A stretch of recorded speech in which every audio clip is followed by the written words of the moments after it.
like to acknowledge some of the dignitaries we have in the House.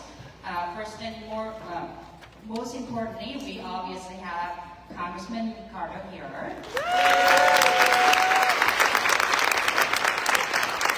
we have Mountain View Mayor Council Member Allison Hicks, Mountain View Los Altos Union High School District Vice President Peter Corns, Mountain View Los Altos High School District Trustee Catherine Vonnegut, Mountain View Wisman School District Trustee Lisa Henry, and Mountain View Wisman School District Trustee Devin Conley. And I also see Mr. Sanjay Dave in the crowd, who used to be one of our board members. And if I miss any one of you, I sincerely apologize. Who am I missing? Okay, sorry about that. The list did not have a check mark next to it, and Mr. DeFazio is also here. And without further ado, I'm going to turn it over to the Mayor Kamei.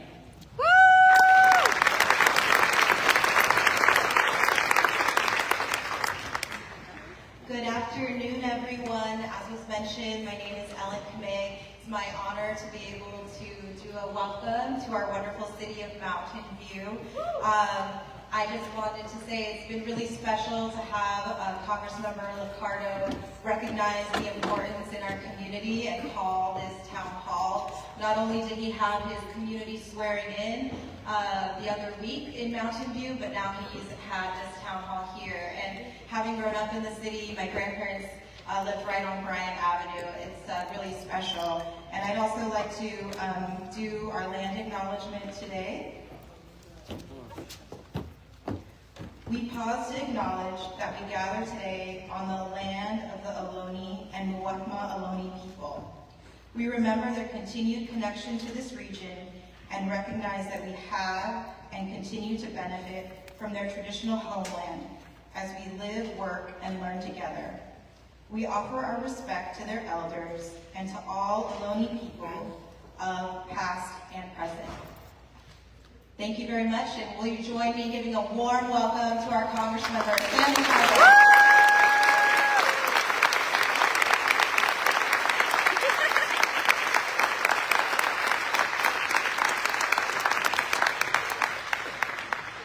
Thank you. Good afternoon. Good afternoon. Wow. That is a great credit to you. So thank you to each one of you for taking time out of your very busy day on a beautiful day when I know there's much to do in our beautiful Bay Area other than come inside and talk politics. My name is Sam. I work for you. And I really want to thank the folks you just heard from. First, Mayor Kamei, who's done an amazing job as mayor here in Mountain View. We know cities are mightily challenged right now with everything that's going on. And I know that very well as a recovering mayor myself. I can remember in my orientation in Congress, I kept wondering why it was I always got so many calls as mayor, but not as a council member. And Patrick Kennedy was speaking in this orientation we had, and he said, you know, to all the members who were all freshmen, first-year term members, he said, hey, the secret I learned is every time somebody stops you in the street and complains about something, the response should be, you should tell your mayor. And that made it all much clearer to me. So thank you, Mayor Kamei, for your work. I also want to, of course, thank Principal Kip Glacier and the incredible team here at Mountain View High. Thank you.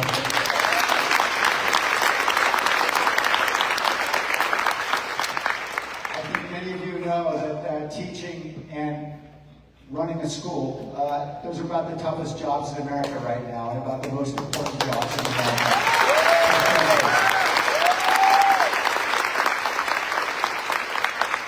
And thank you for welcoming us as you have.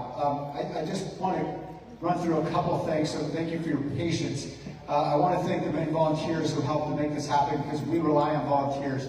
to bring the community together. Thank you, Vasundara and Laura and Todd, Spencer, and James Madden, and Darlene Gomez, and Moya. Thank you all for coming together to help us.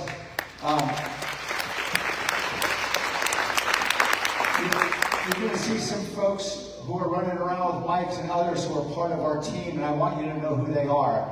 So I'm going to introduce them. You don't have to applaud. They're used to serving selflessly on Sundays. They're an incredible team. We've been up and running only a few weeks. The most important thing we can do in your first few weeks is build a great team, and I feel confident that whatever my other failings, I feel like we've built a great team. And so let me just introduce them. First with the microphone over here, you see Nicholas Hargis. Thank you, Nicholas, for being here. Some of you may know Nicholas. He served on Anna Eshu's team as well, so grateful to have him here with us. Our newest member, Victoria McDowell, is right here. She is a San Jose State student. Law School. I think Giselle Corona. Over here. Giselle's here. I'm somewhere. here. Yes. Thank you, Giselle. I appreciate it. Thank you for being here on a Sunday. Lily Guggenheim, who made all this happen from starting. Thank you so much. And Justin Jung. Thank you, Justin. Many of you may also know Justin from having served with Anna as well. We're really fortunate to have experienced folks. We've got other members of the team, but these are the folks who were kind enough to step up on a Sunday afternoon. I want to acknowledge this historic moment because this is a pretty dark moment for an awful lot of us right now. I want to acknowledge a historic moment 60 years ago, as many of you know. We are commemorating today the 60th anniversary of the March in Selma. A time when people came together courageously. At a time when they knew, as we know, that the consequences for stepping out of line were quite severe. People were being beaten by a very oppressive system, and physically being harmed and losing their lives. And people came together, young and old, to walk across that Edmund Pettus Bridge. And it was a magical moment in America. And I don't believe those historic moments are isolated to history. Every generation is confronted with the task of courageously walking across these bridges. Bridges that bring us closer to the ideals that we all espouse in our Constitution, and that we espouse as Americans. I think this is one of those moments. And I know a lot of folks are here not because of me. I usually don't draw a big crowd like this. I suspect you're here because of what's happening right now in Washington, D.C.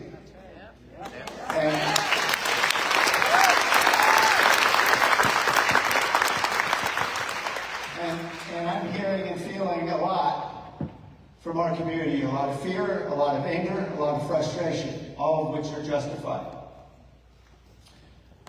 I'd like to talk to you a little bit about what we're doing to address what we all see happening every day in the headlines, and specifically what I'm doing.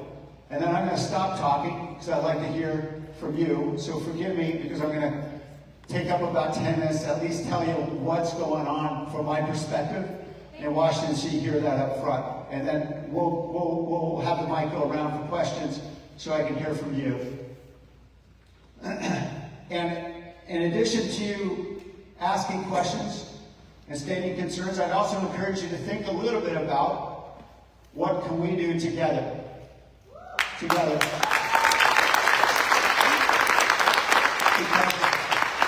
I know many of you are participating in lots of community organizations that are getting active and getting engaged, and we want to use that energy collectively to seek the transformation that we all want to achieve. And that requires me doing so in partnership with you and understanding the leadership that's here in our community and ensuring that your leadership is supported, and I'll do everything I can to ensure I'm there to support it.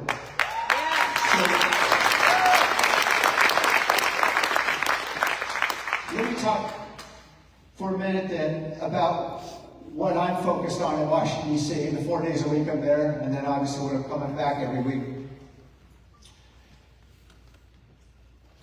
There has certainly been a call to fight what we're all seeing every day, and we need to fight. And in my role as a member of Congress representing you, I feel that there are 3 ways I can fight effectively. We can legislate, we can litigate, and we can communicate. Let me first talk about the legislation business, because that's generally what we're elected to do.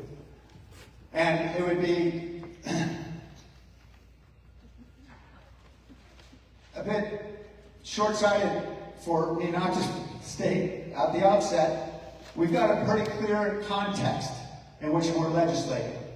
The American people have spoken, and they elected a Republican Senate and a Republican House, and I'm not going to get partisan in this, because that's not what it's all about. I am a member, however, of the minority party. So let's be clear about the rules. We've gotten a lot of phone calls to go fire Elon Musk. Love to do it. I don't have that authority. I don't think the president even has that authority right now.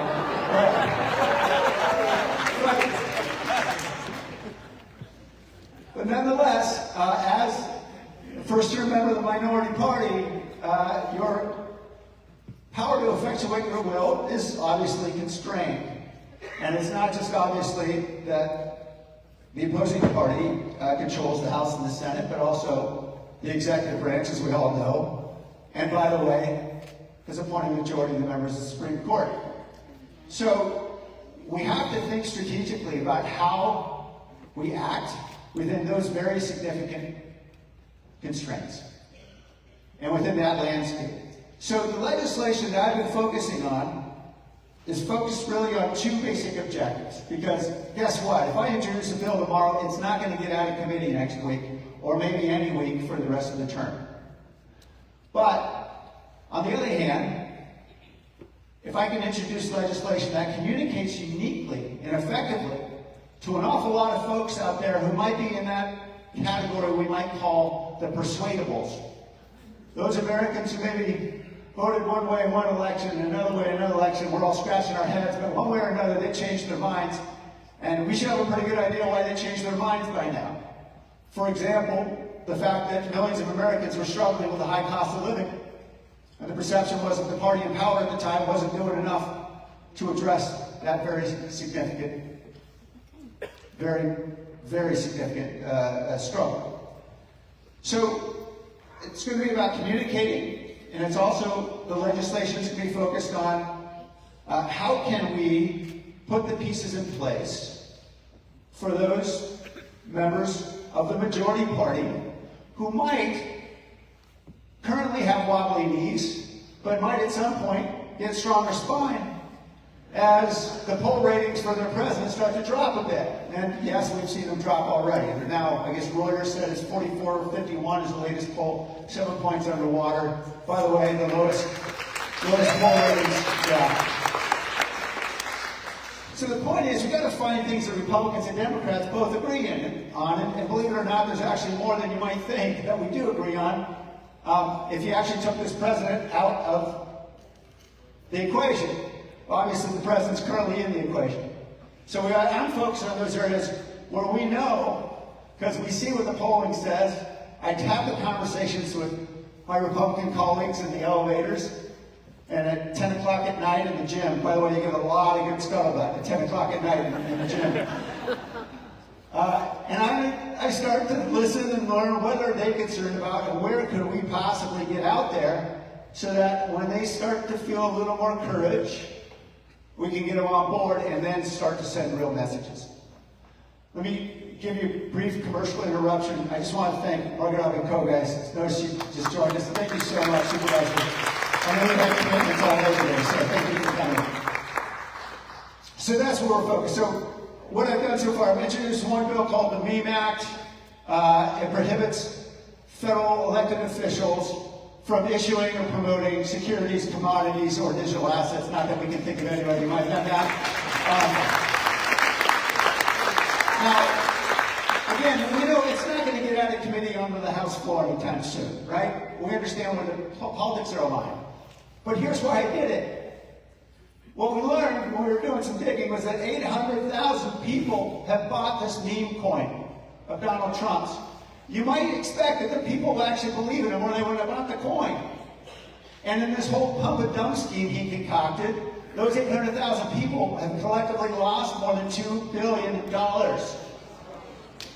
Yeah. By the way, our president's family made about a little more than $100 million on fees. No joke. And by the way, they're prosecuting.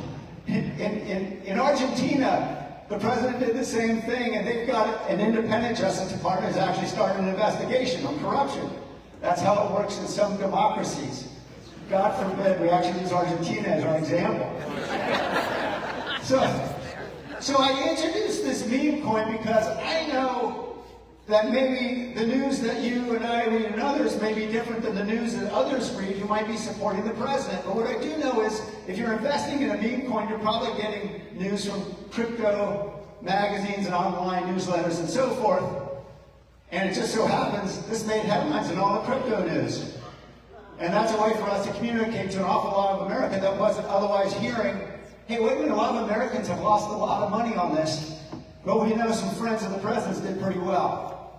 So that's what I mean by strategically introducing legislation to be able to communicate more effectively.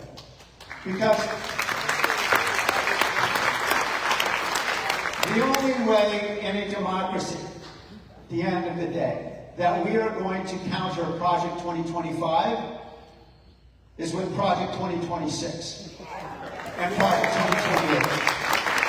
And so I am trying to embrace legislation that is likely to be supported by members of both parties in an abstract world where you don't have a president who's out there making money on pump and dump schemes.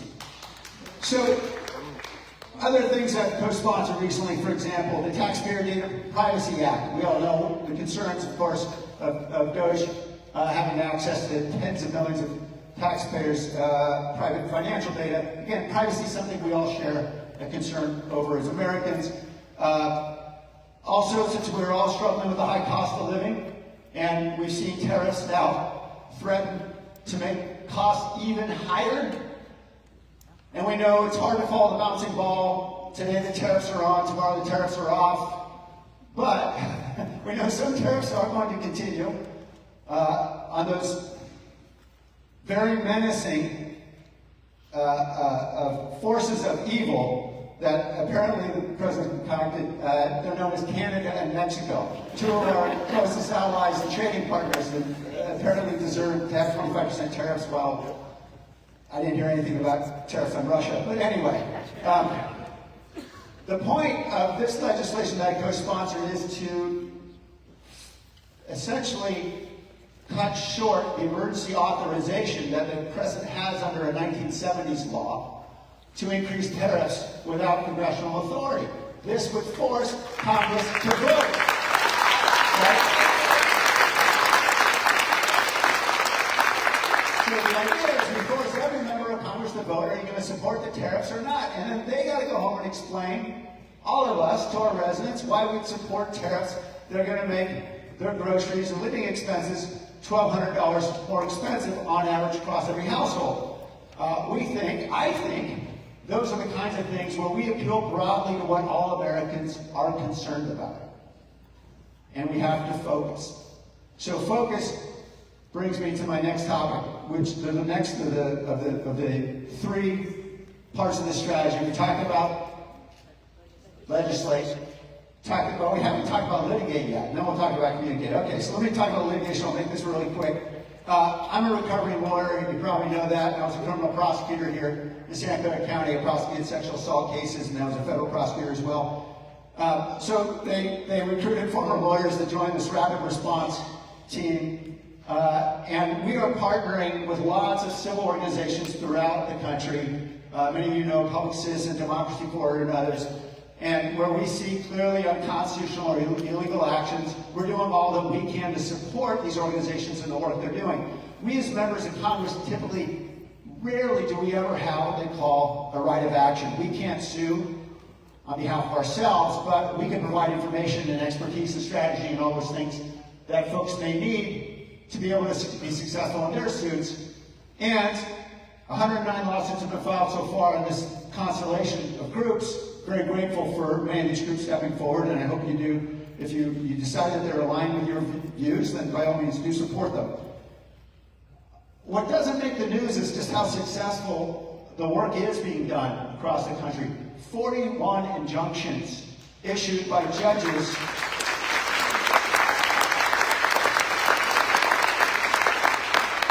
41 injunctions issued by judges, both Democratic and Republican appointed.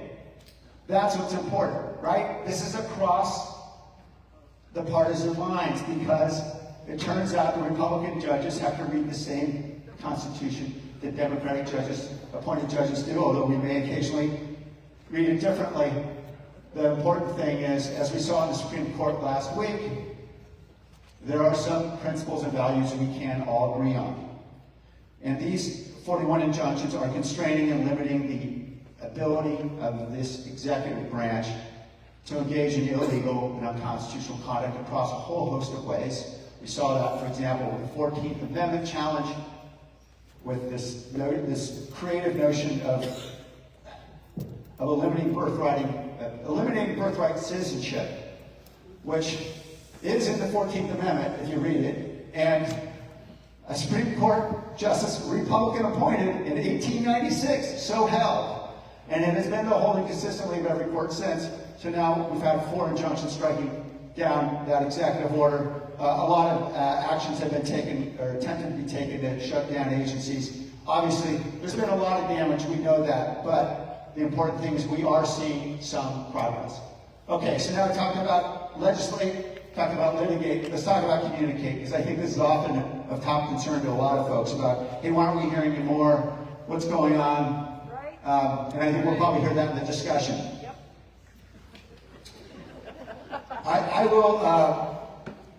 I said the word focus was important, and I mean it, because, look, everybody in America has a right to talk about whatever they want to, in my world, under the First Amendment, as long as they're not screaming fire in a crowded theater. As someone who is trying to push for change and to be able to move the American public to understand the harms that are being wrought across this country, I think it's critically important for us to be strategic and focused. When I say us, I mean myself as an elected leader, referring to myself. You want to protest about anything and everything, please do so. But where I'm going to be focused overwhelmingly is, as I described before, we want to focus in those areas where we know there is broad agreement, and we know that actions from this administration are particularly harmful. And so I am focusing on actions and words that will hopefully get that message across. We had an address from the President to the joint session in Congress last week. And yes, I endured most of it as I sat there. But I brought Daniel Sendeki with me. We're all allowed to bring one guest with us. So I brought Daniel Sendeki. Daniel is a man who was in the Army, serving our country for 10 years. He got injured in the course of service, and as a result, although he wanted to continue to serve, could no longer do so. And then decided to serve as a civilian right here at the VA hospital in Palo Alto. He, along with 2,400 VA employees, were laid off in February in a wonderful missive that was sent by Elon Musk's team on Valentine's Day to terminate all the jobs. And of course, they asserted that it was all for failure for performance problems, right? Somehow 2 weeks in, that Elon and a bunch of 22-year-olds over in Doge figured out the 2,400 employees that were not performing up to snuff. Of course, Daniel had performed superbly in his job, and his providers were fighting hard to keep his job because they knew he was doing such important work. I invited him because I wanted President Trump to see the faces of the people he's hurting.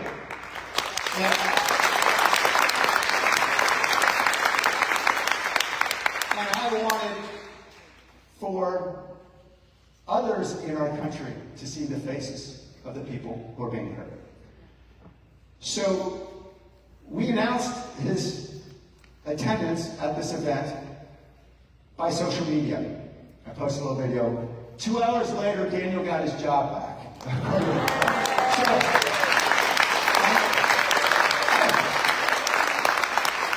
It probably wasn't the post, but he probably was getting his job back anyway. But it's fair to say that the communication was accelerated when we made a big deal out of it. Why? Because this hits them where it hurts, right? We all value service. We all value our veterans. We value service of our teachers. We value the service of our veterans. That's an American principle we can all agree on. So let's make sure we stick together on what we all care about. So that's where I'm communicating. Now, I do want to say one last thing, and I promise this is the last thing. It's a dangerous thing to say as a politician, I know. But there's one other thing I want to say about how we communicate and what we communicate. That word is hope. This isn't a time when you hear the word hope very much. A very inspirational public servant taught me a little bit about hope back in 2007 when I thought that this skinny guy with big ears might make a great president. He was out here visiting in Sunnyvale, and I remember saying, "I'll endorse it." And he thought, "Oh, that's great. There's nobody else around here who's endorsing me," because I think Hillary Clinton was up over Obama by 20 points at the time. And President Obama talked about hope in a way that clearly inspired a generation. I think we need in this moment, even as dark as it might be, to be hopeful. And I say that not because it's merely aspirational, but because there's actually evidence to support being hopeful. This is a wonderful town hall. We have like 700 RSVPs. God love you all for coming out. The head of the Republican Congressional Campaign Committee just instructed all of my Republican colleagues to stop holding town halls. Just as we're all beginning to enjoy those Instagram videos that were going viral, right? Well, guess what? The public is getting upset, and they don't want to hear it. And so they're starting to respond. As I mentioned, the public's responding in other ways. I mentioned the approval ratings of the president dropping. It's actually the lowest approval rating of any president at this very early stage. Usually when presidents have a big honeymoon, he's 7 points underwater. We're seeing that members of the other party are starting quietly, timidly, to speak up. Senator Moran in Kansas said, "Oh, by the way, if you cut $4 billion in USAID funding, well, half that money actually goes to farmers in places like Kansas, where I represent, in a Food for Peace program." And maybe that's not a great idea. Right? And you hear about Senator Thune saying, "Well, you know what, tariffs aren't such a great idea. If after all, every one of us ran on a platform of reducing costs for ordinary Americans." And you hear a few folks poking their head up about Ukraine. God forbid we ever support a democracy against an authoritarian tyrant. And most recently, of course,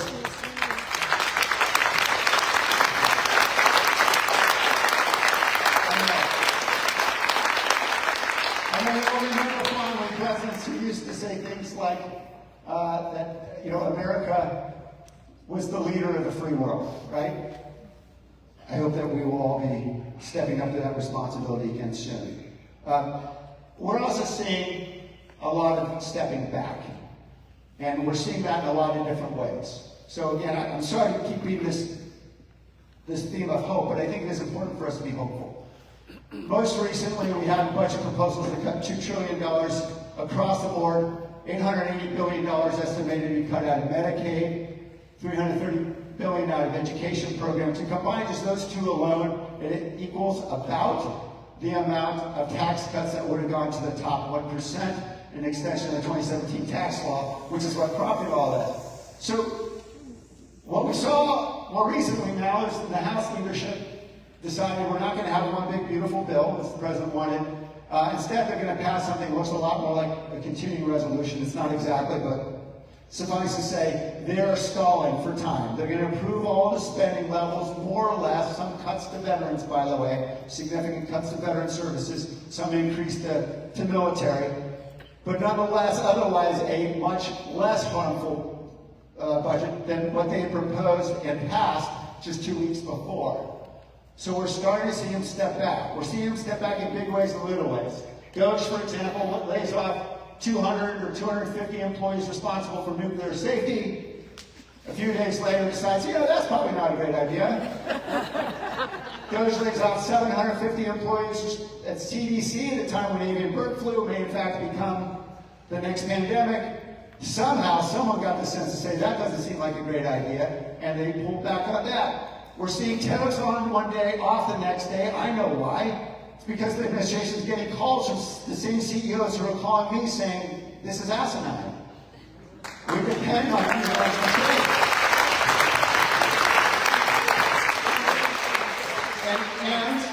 And this Thursday, we were expecting to have an executive order that was going to eliminate the part of education, since we're here at a high school. That's illegal. So, and we didn't see that executive order emerge, despite the fact that Trump and others said it was coming. They're stepping back. Why? The lawsuits are starting to have an effect. Somebody in the council's office is saying, you know what? You probably need congressional approval if you're going to eliminate a department. Right? So, I know. So, I just want to leave you with that, and I'll stop now and go to questions, but I just want to leave you with, there are signs of hope. There are signs of hope. Your voice is having an impact. That's why they're shutting down town halls. All right? So please do not walk out of this gym without hope. Because it's hope that sustains us. It's hope that gets us across Edmund Pettus Bridge together. So,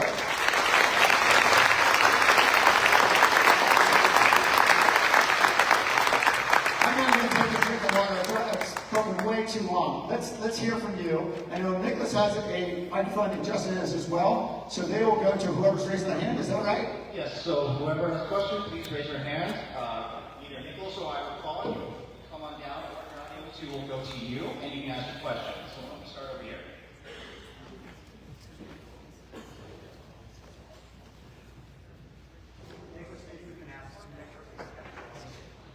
Hi, my name is Morgan from Mountain View. During the upcoming recess, Rhode Island is holding town halls in Republican districts.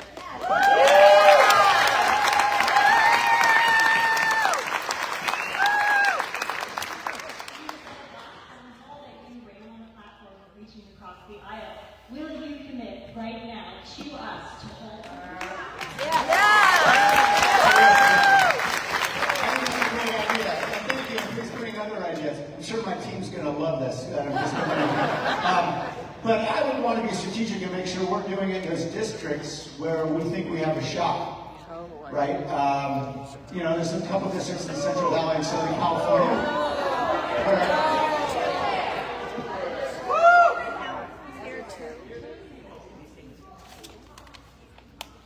right. I said, I don't know if you heard, but maybe I didn't say it correctly, so let me try it again. The idea is to target those Republican-held districts where there's actually an opportunity to get a different result, right, in 2026. So the point again is to be strategic. If you go yes, the answer is yes. I'm not promising you that everyone's going to want to show up, but I'm happy to be there as long as somebody wants to talk to me. Yes, but it won't, as you know, it won't be here, right? It's going to be probably in Central Valley or Southern California. Yes, you got it. Okay, great. Thank you, Congressman. Please call me Sam. I work for you, so call me Sam. Okay, you can call me Tex. Thanks, guys. Is that what your name? I live in Mountain View. Cool. And appreciate your comments. However, the current administration is taking a wrecking ball to our Constitution, to the government, and law and order. I think the moral high ground is not to stay within the lines that we're used to, but the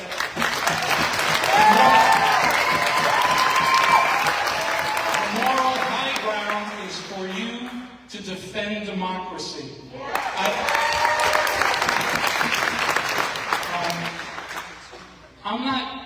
I don't think waiting for 2026 and persuading people and small steps is the way to go. I think we need to do something stronger. I don't either, Michael. I think we need more Al Greens. I don't think holding out.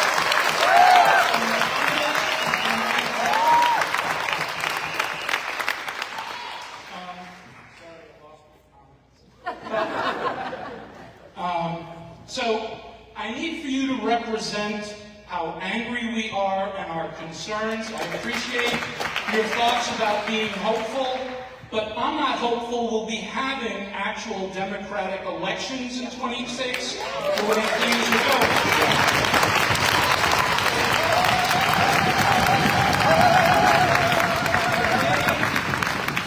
The way to fight... Thank you. Yeah, I'm almost done. The way to fight a bully is not to say, please behave, be civil. We have to stand up.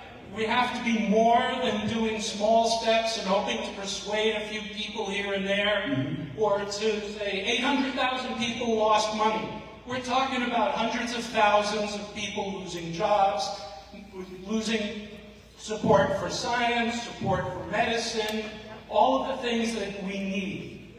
We need for you to be you and all of our congressmen to be more visibly representative and angry and standing up and not going back to a little bit of legislation, a little bit of communication. So I implore you to be visible against what they're doing. Thank you.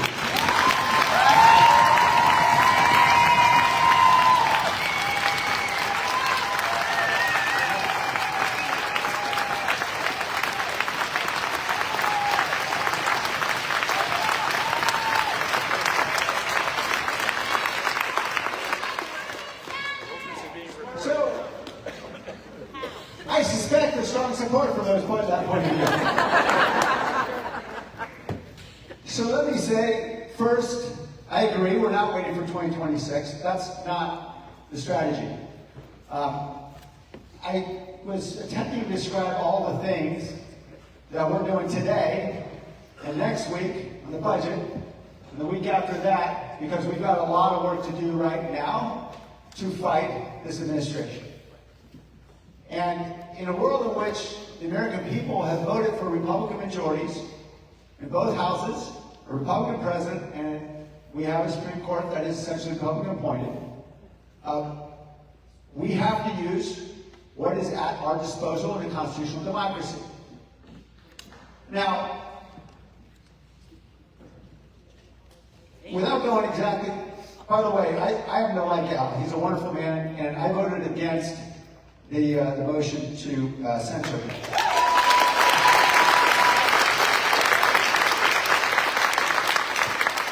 And I want you to consider for a moment, because we've all been in those conversations with that uncle on Thanksgiving Day, right? And I want you to think about the folks who tell you routinely, oh, I don't really like Donald Trump, but, and then you hear XYZ, which tells you they probably voted for Donald Trump. And I want you to ask yourself, how do you think they viewed what Al did? Now, I agree. Everything Al said was right. And I don't happen to think it's all that a big deal that you disrupt an address to joint session of Congress by a man who literally is picking out people in the audience like Elizabeth Warren and referring to her with incredibly derogatory language. So I don't have any problem with Al did. My concern is, are we trying to win or not? And is that the message that the other side is going to hear, or instead is the message going to be, Democrats don't have a message, they're obstructionists, and they're just engaging in partisan victory. Now, I know you don't believe that. I know I don't believe it. Here's the problem.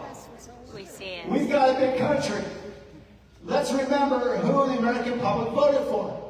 They heard that this man was indicted in 4 separate jurisdictions in this country. They heard that this man was convicted for sexual assault. I'm sorry, not convicted. Found liable for sexual assault. They found he was convicted in one of those jurisdictions of felonies. He was impeached twice. And they still voted for him. What should that tell you? It should tell you that the message that Donald Trump is an evil man is probably not being heard. Sam? So maybe we need to think about the message that people want to hear who think differently than we do. Sam, rather than the message we believe they ought to believe.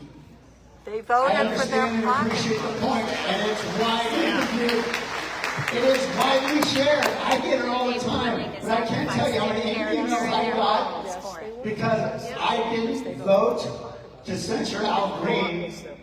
People who live in this community, by the way. Sam, you're missing a piece of it. So I appreciate the point, but I'm having a lot of conversations with folks who think differently than you do and I do. Sam, And they are not seeing it the same way. Sam, what did FDR say? So, What did FDR say? sir, we're gonna go. We got a lot of folks who are here from. So, Justin.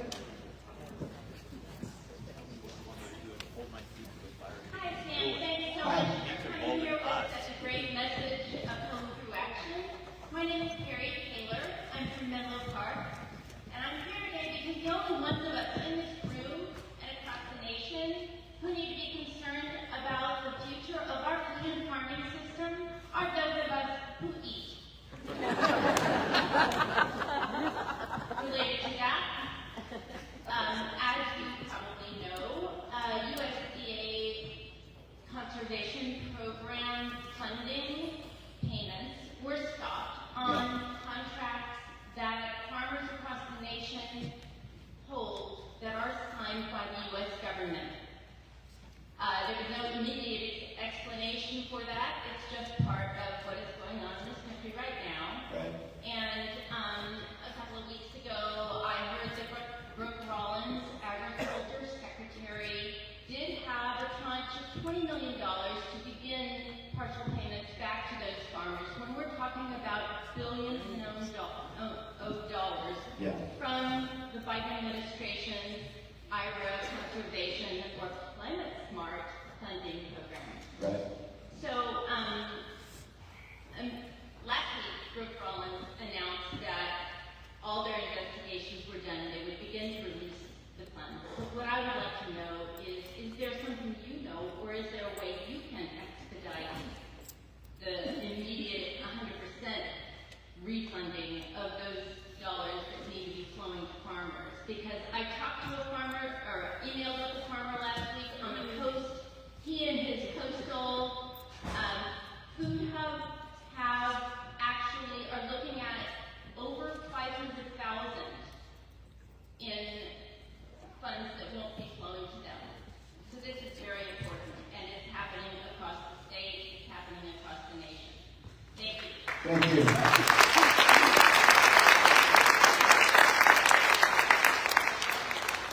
I'm taking notes because I always learn something in every town hall, and of course there's a long list of outrages for us to be focused on, but I will follow up on this one. In particular, I'll see what we're doing on the litigation front, and see if we can get on that as well. Thank you. On the broader topic, what's going on right now is what's legally called an impoundment of funds. Article 1 of the Constitution gives Congress the power of the purse. Most of us learned that in 7th or 8th grade. Some Supreme Court justices, including on the Republican side, folks like William Rehnquist, Clarence Thomas, wrote opinions very clearly saying Congress has the power of the purse and impoundment is illegal. Congress passed a law in 1974 to provide very specific processes to force the executive branch. At the time, a guy by the name of Richard Nixon was in office. I won't go into all that. To force the executive branch to follow the law when it comes to appropriations by Congress. We have a challenge again. Obviously, the program you mentioned across a whole host of programs that have severe impacts on millions and millions of Americans. So I am working on both the litigation front for the various suits, and we've had some success, as well as some legislation where I'm having some quiet conversations in the gyms and elevators and so forth with those Republicans who still believe in Article 1. The focus is seeing if we can get some trailer language that would, for example, create personal liability on executive branch officials who decline to follow appropriations bills.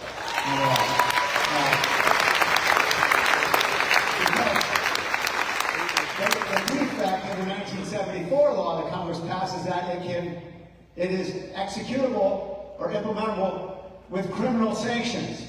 Now, we think, hey, that's pretty serious. The problem is, we know who brings indictments in this country at the federal level. It's the Department of Justice. And there was a day when we had an independent Department of Justice. That's no longer. And so we need to empower every single American who is harmed in this way to be able to sue and to get financial compensation directly from those who make these decisions. That's what I'm focused on. But I appreciate the point. Thank you. Hi, I'm Debbie Al. I'm from San Jose, and I remember you as our mayor, and I think you've jumped from the frying pan into the fire. But my question is, okay, all of us get asks for money every single day. I get 20 to 30, okay? Where is the best place to put our money in order to regain the house? Debbie, thank you for the question. You know that we are in dire circumstances when a sensible citizen is asking a politician where they should put their money. But, so let me say this. Our office worked to convene this wonderful gathering. I am therefore not allowed to get into political discussion about how to help my party or my colleagues in my party. I am happy to have that conversation in a different setting that is not at a public high school convened with federal, the help of employees paid for by the federal government.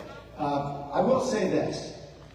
First, there are nonprofits that are doing critical work right now that are facing real challenges. That are they're serving all the groups that we know this president's targeting. They're serving immigrants, they're serving members of the LGBTQ community, they're serving people who are struggling to pay bills.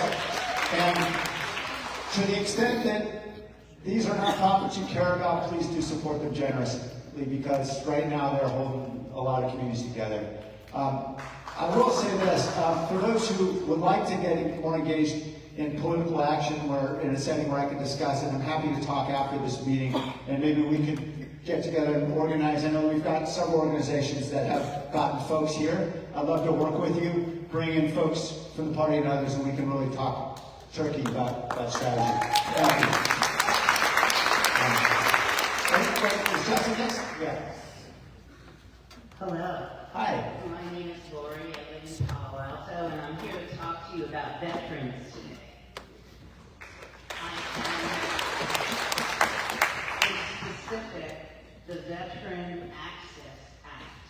Now, when you hear the word access, that all sounds like a good thing, but this particular act would ultimately cause the VA to be a privatized entity and close the VA hospital. You're also talking to someone who's worked at VA Palo Alto for just under 40 years.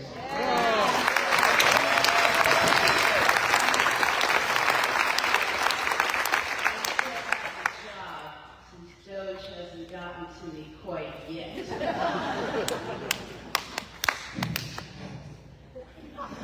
I think they're not going to get to you either, right? I think they'd be scared of you. Thank you for your service to the community, sincerely. Yes, we will fight. What I do know about this particular budget bill is they are proposing, in addition to what you say about what they're trying to do more broadly with the system, the proposal from the majority is to cut veterans' benefits significantly. There's a small increase in spending for defense, about $6 billion, and then some cuts, and the cuts being particularly felt around housing and for veterans. And so now that I'm not supporting this, I will encourage every calling your mind to oppose that as well. In addition to the fact that I don't like the way they decided to allocate the funding, I can't possibly support any spending bill where you know that the executive branch isn't going to implement it anyway. So we'll fight on that, and then obviously we'll fight against any privatization. You know, I happen to think that that is an area where, I hate to get political here for a moment, but you look at the polling and veterans are pretty popular, right? Across the board. Yeah, and they vote, and people who have family members who are veterans vote, and I would be very surprised if even the most wobbly kneed of folks on the other side would say, hey, that sounds like a really bad idea. But thank you. Please switch your mic. Your mic is muffled. Oh, is that right? The It's others muffled? are very clear. It's hard to understand percent. Okay, so they're clearer than we Yeah, are. got another guy. Thank you. You can use this one. Lily, do we have options for mics? Is that true? That I'm just muffled? Yes! You got to adjust his hearing. It's all good here. Sounds So good. maybe it was the way I was holding it. Is this better? No. It's not better? Yes. Yeah, it's hearing. I thought that was fine before, so I can't say. Is that better? Okay. All right, we're really shy. Thank you for pointing that out. Yes. Thank you, sir.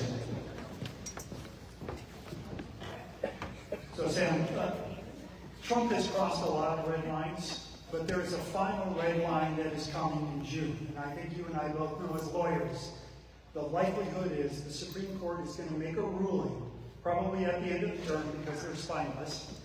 That ruling will say either you must stop, which he will ignore, Right. or it will say something even worse, which is we are powerless to stop. What is the plan that you and the leaders of the steps to react to that? Because you can't be surprised. Right. Right. We've been flat-footed and surprised too often with this guy. Yeah. You got to plan ahead. The question is, what happens if the Supreme Court issues an order and the president doesn't obey it? And the short answer is we take to the streets.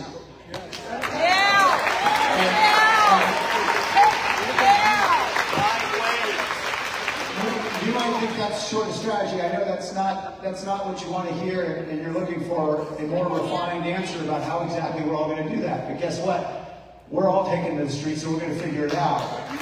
And you're not going to need me to tell you how to do it. Plan now.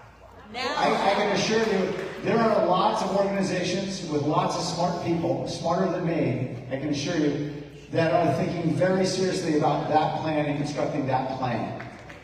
I am not. Let me tell you, look, here's the deal.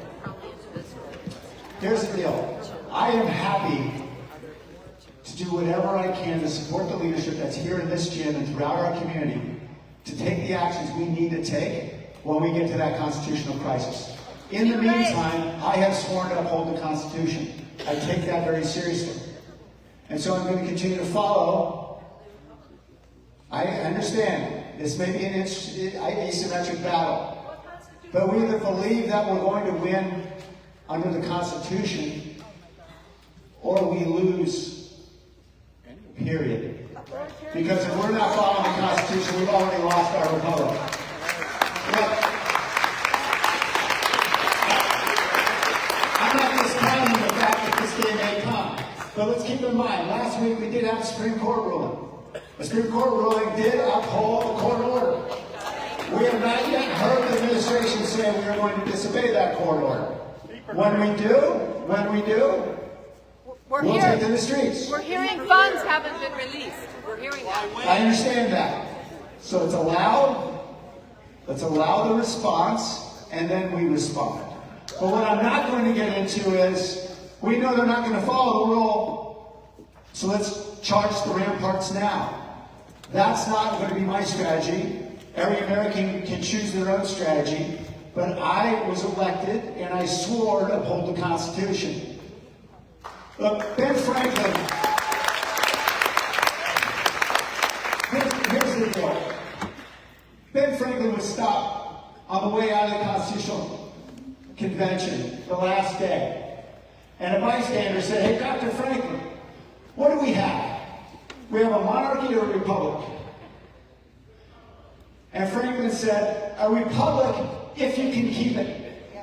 if you can keep it. As soon as we decide we don't follow the rules, we have not kept the republic. So, I do not hold anything against anyone who is engaged in a genuine act of civil disobedience. Right? That's appropriate in many contexts here. But my role is very simple. I'm going to uphold the Constitution, and when we have a president who decides that he is not going to, I will join anyone and everyone who's in the streets.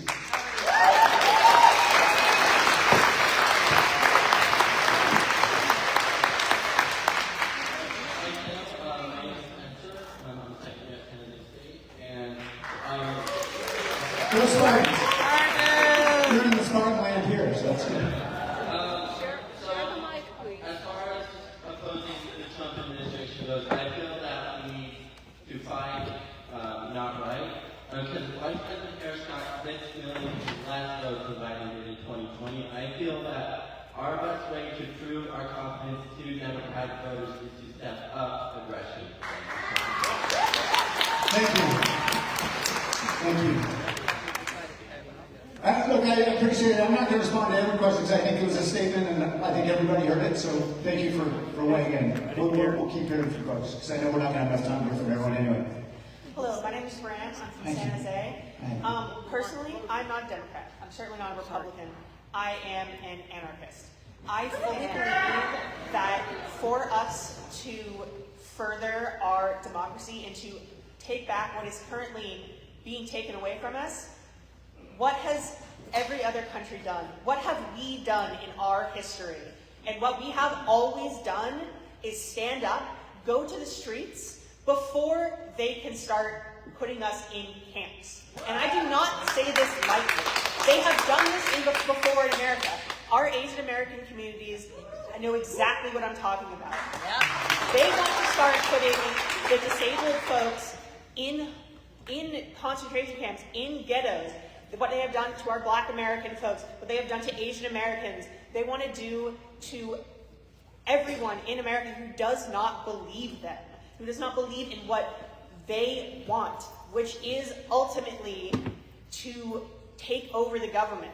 We may not have a democracy after this section of elections. We might not be able to elect anyone else. That will be their job up at the top. And if we aren't currently fighting with aggression, if we are not fighting with purpose, then we will have nothing left to fight with. We have our First Amendment, we have our Second Amendment, we have everything for a reason, and the reason our Constitution was made is so that we no longer have kings. And right now, they want a king. Thank you.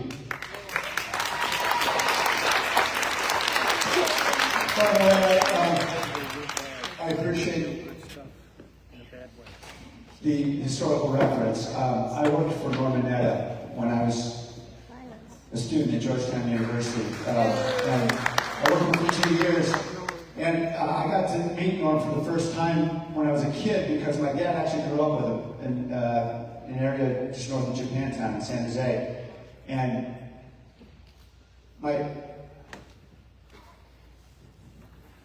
it brings tears to my dad's eyes every time he talks about the fact that he came home one day and told his dad that Norm was no longer showing up to play ball. And his father had to explain to him that's because a bus took Norm and his family away, and they lost everything. And that was an important lesson for my dad. And I had an opportunity to work for Norm in 1988 and 89. And the reason why that's important is that the 1989 Civil Rights Act was sponsored by Norm, and by the way, a Republican by the name of Alan Simpson, to attempt to redress the horrible injustice of internment for tens of thousands of Japanese Americans. I don't suppose or propose that suddenly, and let's be clear about that, that was justice delivered 3 decades too late, right? This isn't a country that gets it right all the time. But I'd like to believe that as long as we are adhering to our values, our principles, and to our common compact, we'll get it right eventually.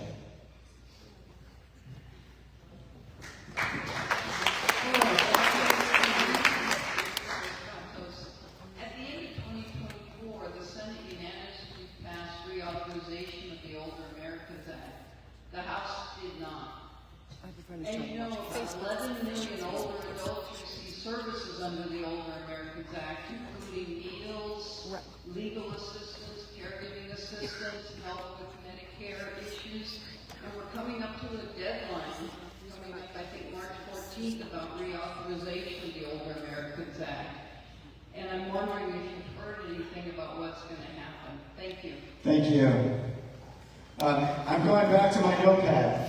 So thank you for raising this. What we're going to do, what I ask is, for those who want a specific response to a question that I'm not able to give, and by the way, I'm about 9 weeks in on the job, so forgive me. I'm not going to get it all right. We'd love to communicate with you directly, and if you could give Justin or Nicholas or any of the other team members your email address, I'd be happy to respond directly. Let me just respond more generally. There are a number of laws whose authorizations have expired, and part of the great harm that is going to be implemented by virtue of the Republicans' proposed spending plan, the one they've now changed to.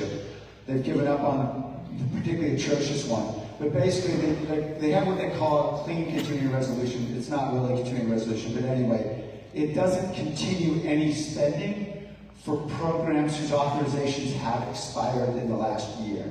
So essentially, it cuts exactly that program, other programs for veterans, and programs for housing that are particularly important. And so all of that stays out of the spending bill. And so that is one of the many reasons why I'm voting against this. I am particularly concerned, based on what I have heard, that we may not have Democrats on the Senate side that are going to stand up and vote no. And here's how it works, because they're giving up on their original plan, that would have avoided the filibuster. We still have the power of the filibuster in the Senate, but we need some Democrats willing to say no. And I think it's 7 votes. Okay, it's great. That they would need to get on the Democratic side. So we're trying to identify who those Democrats are that are likely to get wobbly knees and buck them up. But if you happen to be involved in networks, this is the time to really communicate to those folks. Thank you. My name's Brett, and I'm from Palo Alto. First, I want to thank you for all you've done the first few weeks. Your staff's been amazing since the last town hall in Saratoga. Incredibly responsive. I want to thank them. I want to thank your staff. You guys have been very responsive since last week. First of all, just a quick response to some things that have been said. So much of what the Republicans do is prey on fear of the unknown. And I encourage everyone to watch J.B. Pritzker's speech, commencement speech, at Northwestern University, where he explains it in biological, anthropological ways, and says basically the smartest person in the room is the kindest person in the room, who has empathy. These people we're dealing with, they have no empathy. So, along those lines, last week, when a week ago Friday, when you mentioned, well, it was such a day with Zelensky and his beatdown in the Oval Office, I have a suggestion since then. One is Mike McFall. He's a great guy. He can give you all sorts of suggestions for us, and you can give to us on how we can rally and how we can support the Ukrainians at this time.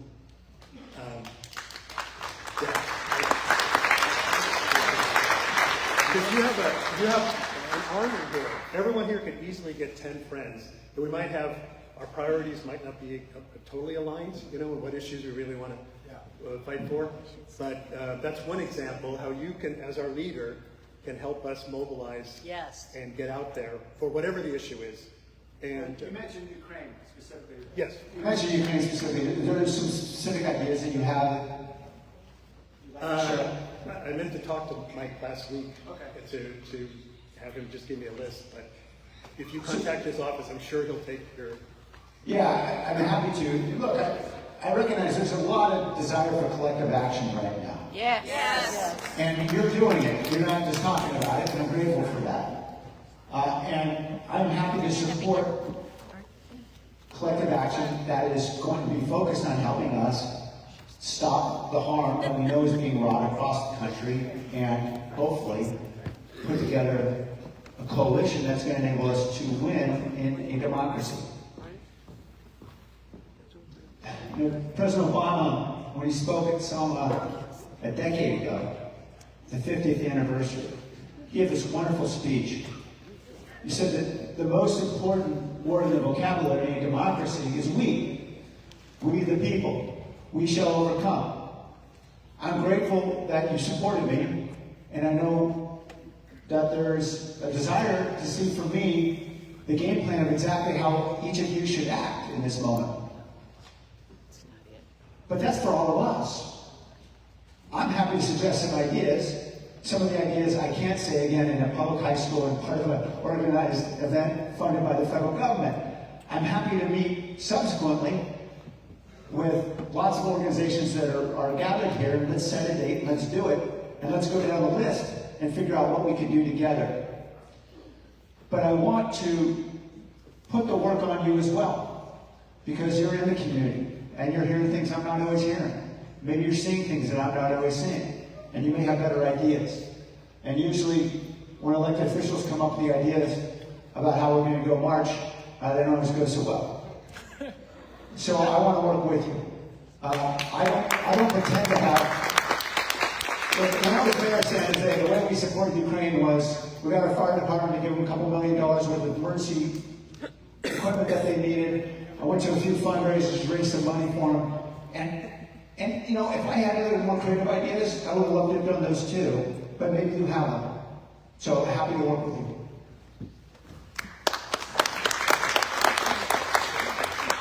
I'm Marie Lennon from Palo Alto. I wanted to talk to you a bit about messaging. It's something that we both agree is very important. Right now, I feel like Democrats are missing some opportunities. We know we're not doing as well on social media. There are studies that have shown that what we need is a much more coordinated effort. I want to encourage everyone here to follow Sam and to follow our senators as well and amplify their messages. They're very simple things we can do. If you comment or share a text, don't like it, that's worthless. That will enable other people to see that. I am a marketing professional retired. There are, I'm sure, many other marketing professionals, current and former comms people, etc. I believe we can help craft the message, and I'm hoping that there is a way that we can engage with you and you can engage with others in Congress to really make our messaging as focused, as persuadable, to reach the persuadables. I'm 100% with you. Yeah. We're not going to get the diehards, but the persuadable people, they want to hear a clean message. How can we, who have these skills, help you and the rest of Congress to be more effective in your messaging? Thank you. If you I would like to, if there are others who also have expertise, particularly in social media or other areas of communication, would love to huddle over a Zoom where we can talk about some of these ideas. Let me just say, I think you hit the nail on the head. We've got to communicate to people who are persuadable. People who, look, I could have, short of streaking through the President's joint session, which I know a lot of them is considering, there's not a lot they're going to do that's going to be viewed as anything other than just, oh, that's obstructionism from the Democrat. And the other thing to keep in mind is, I might have the most brilliant speech in the world, but I guarantee you it is not going to get carried in local media in Kansas, right? I can rant and all that kind of stuff, and then all you guys are subjected to all my ranting, because this is the media market that thinks I'm worth listening to. And so our big challenge is communicating in all those other parts of the country, and I think that you know this, and that's why you mentioned it. And so that requires, obviously, a national strategy. I didn't come into office 9 weeks in with people bowing down to me and the leadership saying, Sam, what's your communication strategy? As you can imagine, the folks have been there a long time. But believe it or not, we really are bringing in consultants, very young ones, by the way. We just had a session with the caucus a week and a half ago, and they're like looks like they were all 23-year-olds. Basically telling us how we need to leverage influencers. And then connecting us with influencers. And all that's great, right? I mean, this is important. And frankly, the other party's done a lot better job communicating than we have. We communicate in paragraphs, they communicate in bumper stickers. And we know which one's more sticky, right? So there's a lot to learn about communication. I'm not going to be the expert, and I certainly welcome your ideas. And so if you wouldn't mind sharing your email, and by the way, thank you for the plug, the advertisement. Please do follow us on social media. Oh, that's a good point. Yeah, so I have a personal account, which we can use in the campaign. Federal law is very strict about these things. And I can't take any of my followers over to the official account. So the official account is where you'll hear about everything that's going on in Congress, and what we're doing and bills we're introducing. And then my personal account is where I'll just rant. How about blue sky? Blue sky. Blue sky. Blue sky. Yes, we're on Blue Sky. Great. Congratulations. Yes, and we're on TikTok. Great. Yes, we're on TikTok, we're on Blue Sky. But my wife has sworn that I cannot dance on TikTok. They'll show the wisdom. So. My name is George, UK. This is my son, Jacob. I've got a two-part question. Hi, I'm Jacob. I'm a student here at NUHS, and my question to you today is, what can I do as a minor to help spread the word and our opinions and stuff like that? I just want to say I grew up here in Mountain View, and I have the privilege of being able to raise my 3 kids here in Mountain View, but I wouldn't be able to do that without affordable housing. Since I grew up here, a lot of people that I grew up with no longer can afford to live here.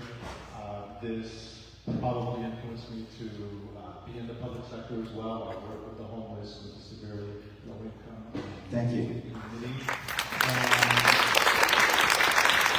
Since you're on the finance committee, I believe, the housing committee, I want to know what you could do or are doing to push back against the cuts for cut that will directly impact the people that I work with, homelessness and people that we displaced. Yeah, thank you. Two really important questions. What can youth do, and then on housing. First, in terms of youth, I can tell you, I know this because I was a candidate once, more than once, and we benefited enormously from the energy that young people brought in our campaigns, do all the heavy lifting campaigns. Well, guess what? We're going to have campaigns, and this is not about putting off to 2026. We got high campaigns that are building up now in places that are a couple hours drive from here, right? That are going to be really critical if we're going to retake the House in 2026. And having young people part of those campaigns on social media, on the phones, knocking on doors, that is really powerful because you guys are foot soldiers that make things happen. So if you have any interest in getting involved, again, I'll be happy to have that conversation offline. Please share your email. We'll get in contact. And Indivisible's in the house, right? Yeah, there we are. And you have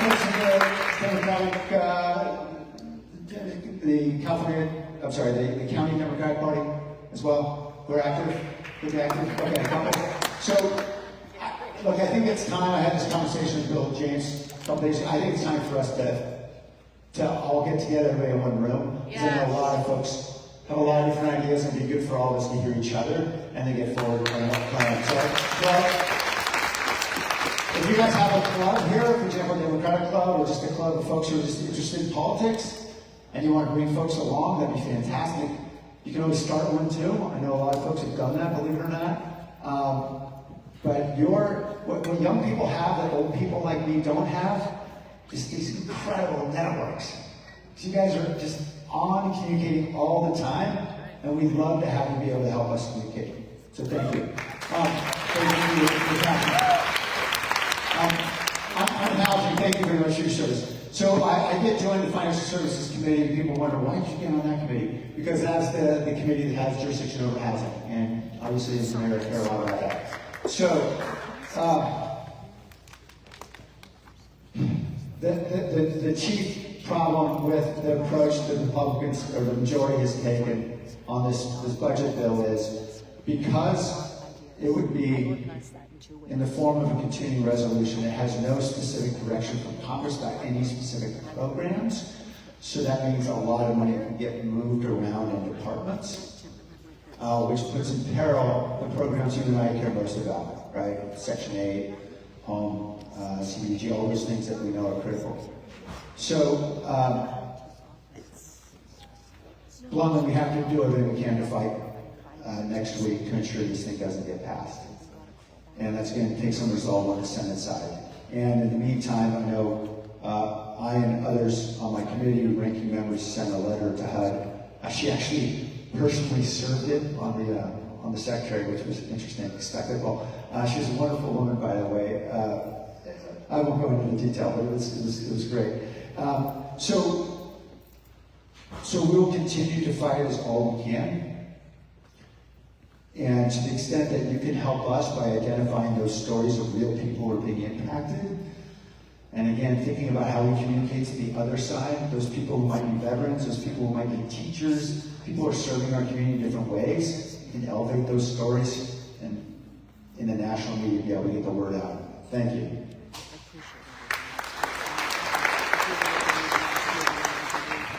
Nicholas, I hope you're circulating over here. Okay, good. Okay, great. Hi, Sam. I'm Daniela. I'm from Campbell. I work here at Mountain View High. I'm one of the assistant principals. I'm question about public education. My husband is also a public educator. He's a special education teacher, and we're both actually third-generation public school teachers. So as you can imagine, public education is very important to us. In the past month, I've had 2 parents talk to me about how afraid they are of how the current administration is attacking public education and instilling a lot of fear about what's happening to the Department of Education and what will happen to all of the support that we receive for our students with disabilities. I've had parents ask me, will my students' individualized education plan to support their disabilities, will that be in effect next year? And there's just a lot of uncertainty, so help me out. What is actually happening? How can I help our constituents be more reassured that public education is not dead, or is it?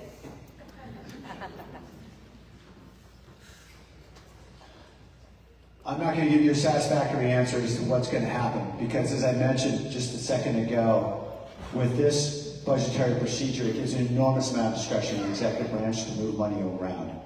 What they tried to do in the budget bill that existed a week ago would have cut about $33 billion a year over the next 10 years from that category of federal spending entitled education and workforce. So we expected those cuts to be coming from Pell Grants, probably from the very funds you're referring to for special education, as well as Title I funding, because it's hard to figure out how you can get to that number without cutting those very impactful programs. Now, we all agree we need to cut waste, fraud, and abuse, and that's sort of how it's been packaged, and hey, we'll eliminate the Department of Education, we'll save all this money. But even if they fired every single employee of the Department of Education, I've heard estimates you save only about 5% of the budget. Because most of the budget of the Department of Education is actually in payments that go directly to schools, or grants like Pell, or financing to help students who are struggling to pay for college. So it's really these payments, that's where the money is, and so you can't cut in education by simply laying people off. You're going to hit these critical funds. Not to say any of that is a great cut. So in special ed, you have already been underserved by this Congress, and every Congress since the law was passed in 1976. We made a promise back in 1976 that about 40% of the budget for supporting special education in local schools would be federal money. And we are currently, as of last year, paying about 13% of that. So Congress has never lived up to its obligations. And it's only looking like it's going backward right now. What can we do? What's critical is you are part of a really important set of networks, particularly through your unions, that have a very large megaphone in lots of communities where lots of folks who are either persuadable or maybe they're unpersuadable, but they just want to get reelected, where that voice can be heard. And so I think this is a really critical moment. I know I don't need to tell you, though, for those national unions, and I'm happy to do whatever I can to support their message, to hold this executive branch to at least keep the funding that's there, rather than shifting it around to say, you know, we can all speculate as to what the priorities might be around education. I suspect what they'll try to do is do something along the lines of using political criteria like, oh, well, if you had DEI somewhere on your website, you won't get funded, that kind of thing. By the way, I got to give a quick shout out to my alma mater, Georgetown University, which on Friday sent they were threatened directly by the U.S. Attorney in the District of Columbia that they would get no more federal money, and they wouldn't be able to get any of their graduates employed in the federal government because of DEI programs on their website. And my university responded with a pretty direct letter saying, hey, we're a religious institution, so if you try doing that to us, we're going to sue you under the First Amendment. So that folks are sticking up. Anyway, so I think we've got to work through those national organizations that can target those key districts. And let me just tell you, there's, you know, on the House side, we're 3 votes down, right? There's just a small number of districts that we need to target to be able to reverse this. And there are about 20 of these frontline seats that are going to be critical. And so really communicating clearly in those districts is going to be very important. Thank you for raising the issue. Yeah. This will be the last question. Okay. My name is Wendy White. I'm from Pacifica. And this goes back to something you said earlier. We, the people, participate in this democracy through the process of voting. What's being done with regard to the purging of votes?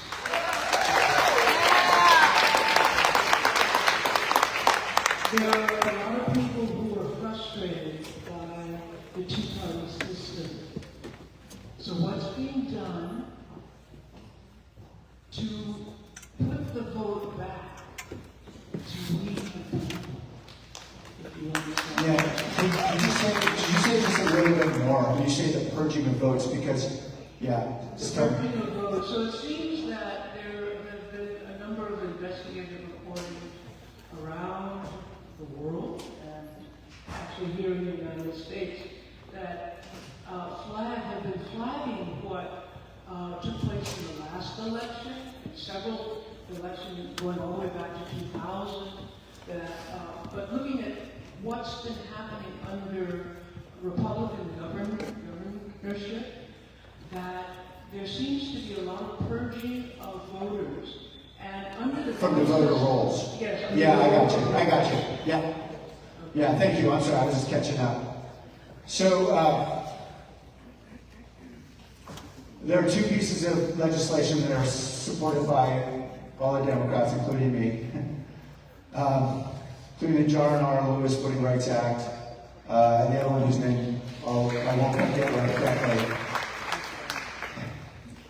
to counter exactly what you're describing. We know that there's a lot of purging of folks in the voters' rolls using criteria that are not principled, based on what I think we would all agree is important to stem fraud to whatever extent we really think there's a lot of fraud. There's been a lot of studies, by the way, on elections throughout the country, and very low rates of fraud based on independent studies. So certainly, you know, I would love to say that legislation is going to go somewhere, but I don't think either bill is going to get out of committee under this session of Congress. That's why I care about the next election a lot. We do have, obviously, still the tool of litigation. I can't tell you as I sit today, among the 109 lawsuits, which of those may be particularly focused on voting rights. But I will go back and take a look. And let me see if I can. If you wouldn't mind sharing your email address, we'll try to communicate to you at least what we're doing with partners to try to stem the worst abuses. But, you know, our Constitution largely leaves it to the states to determine how to run voting systems in their states. And we know some states do it better than others. And there's plenty to criticize about however anyone's doing it, but everyone's trying pretty hard, at least in this state I know, to ensure that everyone who wants to vote gets to vote if they're legal to vote. I can't tell you that we're going to have a lot of success in the next couple of years for sure, doing anything about states that are abusing, I think in what you view as abuse, or what we both view as abuse, of their authority to regulate. So it's really going to be through litigation. It's really going to be through litigation, and I think that's, I'll try to see if I can get up to speed so I can get you more information.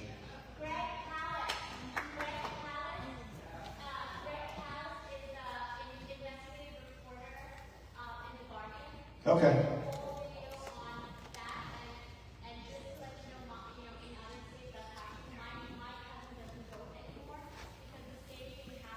They've taken off the rolls. Yeah.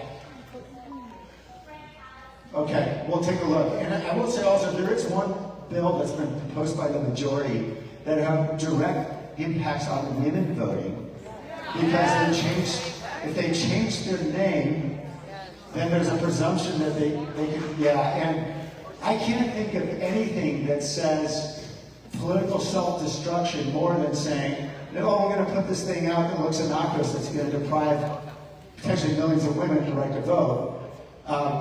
So, you know, Napoleon said, words to the effect of, when your opponent is shooting themselves in the foot, don't interrupt them. But obviously, we're going to fight like hell to avoid this kind of legislation ever getting near the president's pen. But I do like the fact that they're coming up with these outrageous ideas, because it can't help them.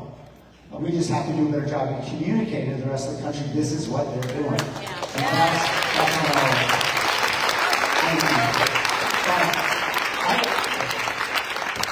I realize we have time for a little bit. Look, if people need to go, by all means go. It sounds like there's still a lot of people with questions, so I want to honor that. And if our principal's okay in not kicking us out. Really? We are. Really? Okay, so the school district has been very kind giving us this space. So why don't we take another one, Nicholas? Thank you very much. My name is Susan. I'm from Mountain View. Thank you for this opportunity. I want to respond to a lot of what I've heard here and what I'm feeling. I understand your point, and I appreciate what you do in the background and that you're trying to work within the system. I think a lot of us fear that that system doesn't even protect us anymore. I mean, I know that you can't do anything specifically about us, but he's stealing our data. He's wrecking things so much that the fear is that everything's going to ultimately be privatized because it's going to be broken so much it can't be fixed. And can I just interrupt you for a moment, because I know a lot of people need to go. Can I just make a broad announcement? If you wouldn't mind, please do. I think, do we have emails of people who signed up? Is that right? Yes, you do. Okay, we're going to communicate with you about future gatherings. And if you have a particular interest, for example, around the political end, we'll take it on the other side and communicate with you about how we can get together. I just don't want people leaving here thinking there's nothing more that's going to happen. We're going to continue these very important conversations and translate them to action. And I look forward to doing that with you, because I do fundamentally believe that We is the most important word in the dictionary right now.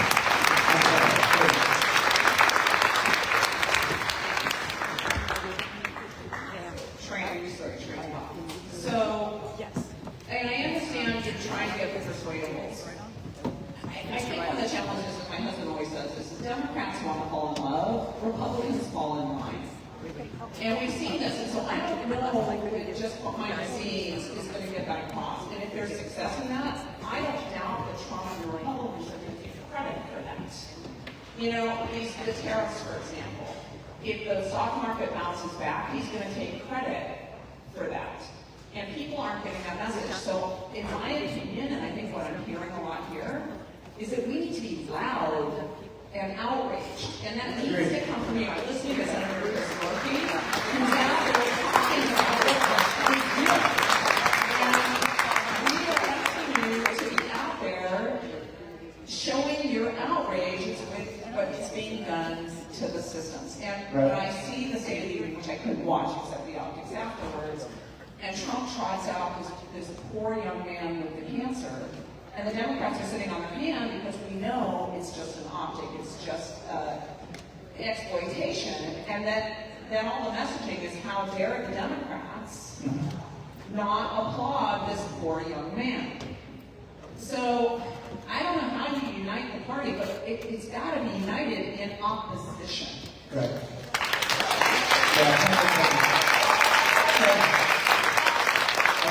I think you said a few things that a lot of people feel, and I appreciate it. There's a lot of desire here, and I think you have the last word too. The story's coming, because we better wrap up. I'm hearing loud and clear that you want me to be louder. And by the way, one way. Right. Keep in mind, if I'm louder, the folks who hear it are overwhelmingly in the Bay Area, right? I have not been in Senate several terms like Chris Murphy has, right? I don't have seniority, so I'm happy to continue to be loud. And by the way, if you follow me on social media, it's not like I've been quiet, right? I have not been activistic in any way, and I've been very specific about my objections. But I believe that if you scream at every outrage, it will be quickly dismissed as partisanship. It will quickly be dismissed as that's just a sore illusion to the Democrats. We all know what happens in a cacophony. It's really hard to hear anyone's voice in a cacophony. Now, I have no objection to lots of people in civil organizations protesting, yelling, screaming, doing everything you do to make it clear that this is outrageous. But in my role as a leader, I think about how I can insert myself where someone will actually hear my voice in a way that can result in action. And so sometimes we grease the fire because we want the fire to sing. But I'm trying to figure out ways to actually talk to folks who won't otherwise listen to Democrats. And if we don't do that, I'm happy to do it. I'm happy to go on Fox. We tried to get on Fox and do it right on the meeting. The point is, look, when you're a first-term member, right? I have my current ranking, I think in seniority, is somewhere around 410. Okay? You might guess that Fox isn't going to come to me first because I have a good idea for a bill. We'll continue to try to get on Fox and so forth, but appreciate that there is a pecking order in the media. And so we try to create our own media, and obviously doing what we're doing on social media. Check out the Sips with Sam. I don't think you'll find any nice things I say about what's going on. We'll continue to be vocal and pick our spots. The one thing I have as my advantage is I represent the most innovative region on the planet. And so the ability to leverage Silicon Valley, not just my voice, but the voices of Silicon Valley. And I'm not talking about the oligarchs, I'm talking about the innovators. I'm talking about the people who are out of the economy. So an awful lot of what I'm doing, for example, you'll read an article in Politico about convening Hakeem Jeffries with a couple hundred people in the Valley who are really influential in determining who gets elected in other districts, right? That's what I'm doing because I need to recognize how I can have an impact in my lane. And trying to be the guy who gets on Joe Rogan,